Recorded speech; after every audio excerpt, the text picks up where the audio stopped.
नमस्कार, मैं हूं मृत्युंजय कुमार झा और आज हम आपको बताएंगे कोरिएंडर और कॉटन सीड ऑयल केक के ऊपर एक बड़ी खबर, ताज़ा खबर है ये, और इसका इम्पैक्ट क्या होगा ये भी हम आपको बताएंगे। लेकिन शुरुआत करते हैं बम्पर कॉल से, जहां पर आपको सबसे ज़्यादा मुनाफा इंट्राडे में हो सकता है।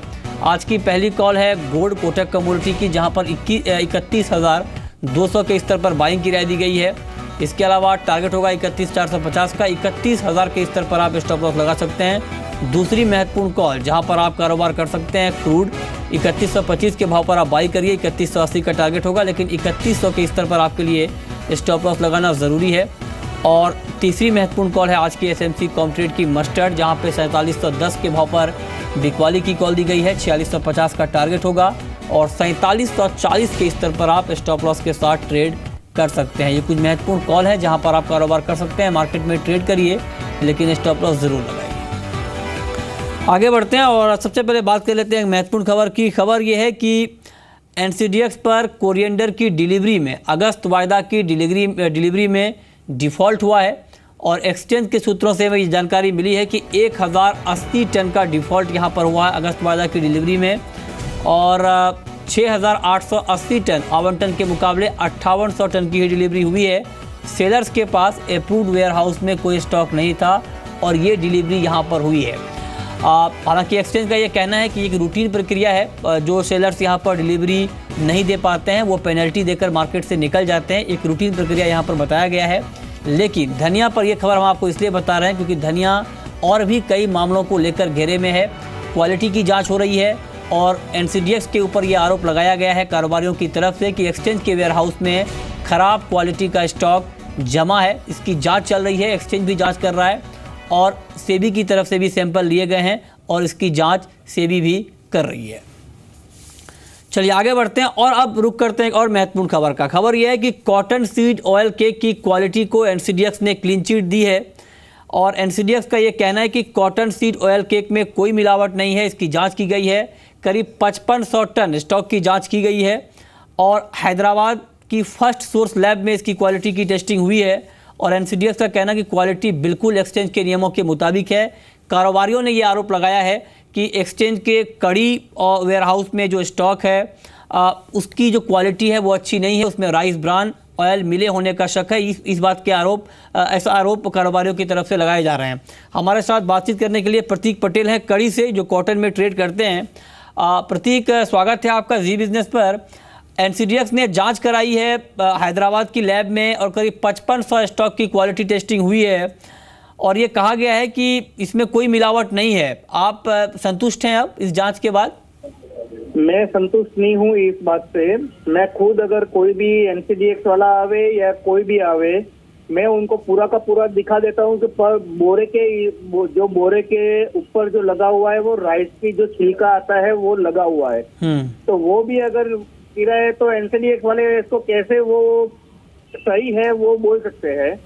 मैं तो यही बोल सकता हूँ कि एनसीडीएक्स की जो लैब है वो, और जो गवर्नमेंट अप्रूव जो इंडिया की कहाँ भी लैब करवानी है वो, तो उसमें से अगर आप करवा दो, अगर दो सही रिपोर्ट आ जाती है तो हमको कोई दिक्कत नहीं है। बाकी ये कैसे अंदर माल घुस गया, अगर टैग भी लगता है तो टैग में पतली क्वालिटी के माल और मोटी क्वालिटी के माल जो लगे हुए हैं, तो मोटी क्वालिटी के माल और पतली क्वालिटी के माल दोनों एक ही जगह पे क्यों लग गए, एक ही टैग पे? ठीक है, तो लेकिन भरत, लेकिन प्रतीक भाई, नहीं, आपसे मेरा अगला सवाल ये होगा कि जो वेयरहाउस का जिक्र आप कर रहे हैं, कड़ी और अकोला दोनों वेयरहाउस की टेस्टिंग हुई है, ये वेयरहाउस ऑपरेट कौन कर रहा है? किनका वेयरहाउस है ये? डब्ल्यूएसपी कौन है? ये डब्ल्यूएसपी तो देखो इधर से 5 से 6 डब्ल्यूएसपी है। हाँ। तो सभी के कोई ना कोई तरीके से अपने अपने हिसाब से माल लगाए हुए हैं। लेकिन वेयर हाउस में जो भी अभी वेयर हाउस लगे उसमें एक ही गोदाम होगा कि उसमें सही माल है। हाँ। बाकी यार जो बड़े बड़े गोदाम है उसमें तो हम खुद जाके आए हैं, रोजाना हम जाते हैं वहाँ पे। हाँ। फिर भी हमको ये माल की ऐसी संतुष्टि नहीं है। हम रोजाना हमारा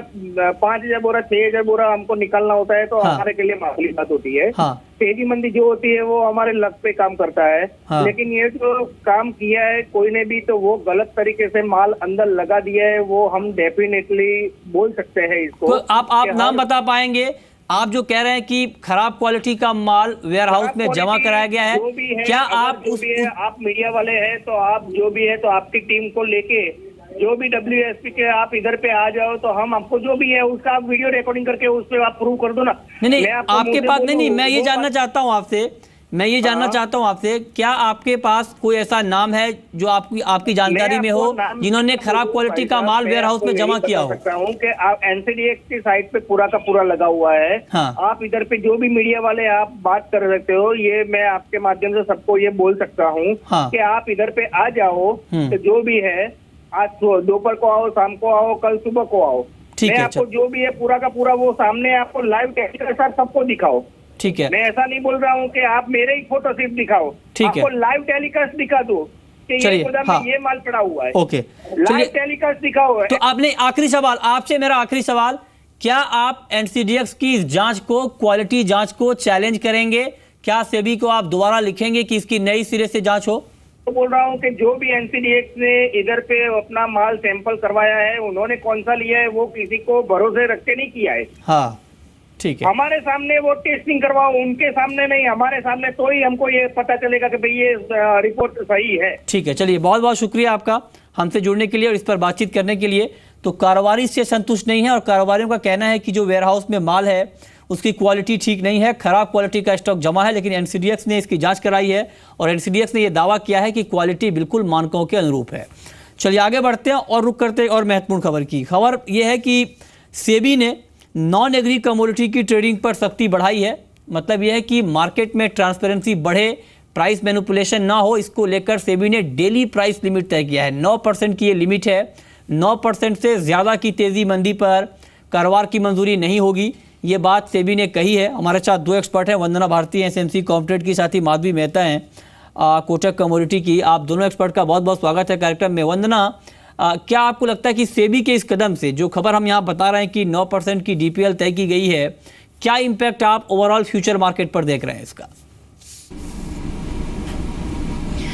देखिए मृत्युंजय, कभी कभी ये बहुत इंपॉर्टेंट हो जाता है और हम लोगों ने बहुत तरीके की मूवमेंट देखी है। बहुत वोलाटाइल सिल्वर में खासकर देखने को मिलता है, नेचुरल गैस में देखने को मिलता है। तो सेबी के इस कदम से ये होगा कि बहुत ज़्यादा मार्केट में जो पैनिक होता है वो पैनिक नहीं होगा और एक जो ट्रस्ट है, कॉन्फिडेंस है, वो मार्केट में बढ़ेगा। तो मेरे ख्याल से ये एक पॉजिटिव स्टेप्स हैं।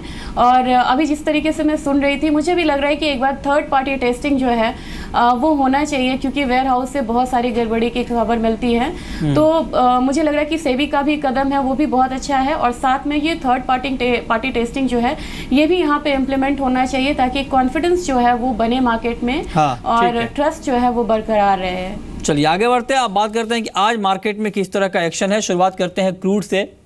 क्रूड में तेज़ी है। API की रिपोर्ट में ये कहा गया है कि लास्ट वीक US में 30 साल में सबसे ज़्यादा गिरावट आई है स्टॉक में। उसका इम्पैक्ट प्राइस के ऊपर दिख रहा है, 2% ऊपर है क्रूड। माधवी मेहता, क्रूड के ऊपर आपका कमेंट क्या होगा? आज के कारोबार के लिए क्रूड में क्या करना चाहिए? Good morning Mrityunjay. देखा जाए तो ऑलरेडी हमने काफ़ी गैप अप ओपनिंग देखी है क्रूड ऑयल में, बट मुझे लगता है शाम का जो इवनिंग रिपोर्ट EIA का रिपोर्ट ड्यू है उसके पहले क्रूड में तेज़ी बरकरार रह सकती है। इसलिए इंट्राडे के तौर पे मैं अभी भी बाइंग का ही सजेशन दूंगी।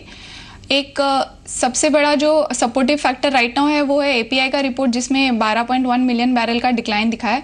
पर उसके अलावा एक और जो पॉजिटिव फैक्टर आज आया है वो चाइना का ट्रेड डेटा है। चाइना का क्रूड का इंपोर्ट लास्ट मंथ मॉडेस्टली बढ़ा ही है, तो वो भी एक सपोर्टिव फैक्टर है। तो मुझे लगता है शाम में इन्वेंट्री के पहले तक पॉजिटिव मोमेंटम बरकरार रह सकता है और इसलिए बाइंग का ही व्यू सजेस्ट करूंगी। ठीक है। वंदना भारती, आपका कमेंट बुलियन मार्केट के ऊपर क्या होगा? गोल्ड और सिल्वर का मार्केट बहुत ज़्यादा एक्शन के मूड में नहीं है, लेकिन इंट्राडे ट्रेडर को आप क्या सलाह देना चाहेंगे? मृत्युंजय, काफ़ी इंपॉर्टेंट है कि आज ECB की इंटरेस्ट रेट मीटिंग है और उस समय मार्केट जो है थोड़ी सी वॉलेटाइल हो सकती है। डॉलर इंडेक्स में एक रिएक्शन देखने को मिल रहा है और वहाँ पे एक थोड़ा सा करेक्शन है यहाँ पे, तो उसका मुझे लग रहा है कि थोड़ा सा पॉजिटिव इम्पैक्ट देखने को मिलेगा। और साथ में है कि अगर बेस मेटल में थोड़ी तेज़ी आती है, क्योंकि बिल्डिंग परमिट्स पॉजिटिव एक्सपेक्टेड है आना, तो बेस मेटल में अगर थोड़ी तेजी आती है तो मुझे गोल्ड में नहीं, लेकिन मुझे लग रहा है कि चांदी में एक बार तेजी आ सकती है अच्छी। गोल्ड से ज़्यादा तेजी मुझे लग रहा है कि चांदी में आ सकती है। तो यहाँ पे मुझे सिल्वर में भी लग रहा है कि 47,700 को टारगेट करके एक बार बाय करके चलना चाहिए। ओवरऑल मुझे लग रहा है कि थोड़ा सेफर साइड होके चलना पड़ेगा निवेशक को यहाँ पे। और 31,400 से ऊपर अगर ऊपर ट्रेड करता है गोल्ड, तभी यहाँ पे आप बाय करें, और जो टारगेट होगा वो 31,550 का। ठीक है, आपका आउटलुक क्या है माधवी मेहता आज के लिए गोल्ड और सिल्वर के ऊपर? गोल्ड में जहाँ तक देखा जाए तो लास्ट 2 सेशन में काफ़ी रेंज में ही रहा है मार्केट, और मुझे लगता है आज भी इंटरनेशनली कुछ 1335 1350 का रेंज मेंटेन कर सकता है। But with in this range bye का ही सजेशन दूंगी। और मेन रीज़न यही है कि डॉलर में हम करेक्शन देख रहे हैं जो शायद आज ECB की वजह से थोड़ा और एक्सटेंड हो जाए। ओके, ठीक है। आगे बढ़ते हैं, बात अब मेटल्स की। इंट्राडे में मेटल में आपकी टॉपिक क्या होगी वंदना भारती?